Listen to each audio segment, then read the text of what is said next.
Champions লিগে ইন্টারের সাথে ৩-৩ গোলে ড্র করার পর বার্সেলোনার টিনএজ সেনসেশন লামিন ইয়ামালের অসাধারণ পারফরম্যান্সের জন্য কোচ হ্যান্সি ফ্লিক প্রশংসা করেছেন।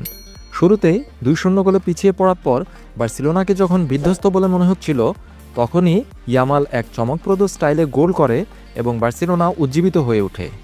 কাতালানরা সেমিফাইনালের এই রোমাঞ্চকর খেলায় ৩-৩ গোলে ড্র করার পর তার অসামান্য প্রতিভা বার্সাকে অনুপ্রাণিত করেছিল বলে মনে হচ্ছে। হ্যান্সি ফ্লিক বলেছেন, আমরা ভালো শুরু করিনি, আমরা ২টি গোল হজম করেছিলাম কিন্তু তারপরে ফিরে এসেছিলাম। দ্বিতীয়ার্ধে আমাদের উত্থান পতন হয়েছিল। ভক্তদের জন্য এটি একটি দুর্দান্ত ম্যাচ ছিল। এটি ২টি ম্যাচের প্রথম লেগ। মিলানে আমাদের জিততে হবে।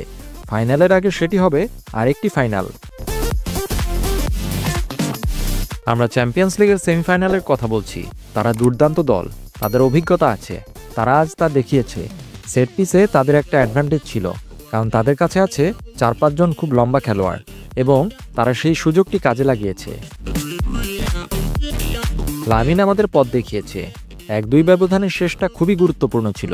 আমি দল নিয়ে খুশি। আমরা ভালো কাজ করেছি এবং আমাদের লড়াই চালিয়ে যেতে হবে।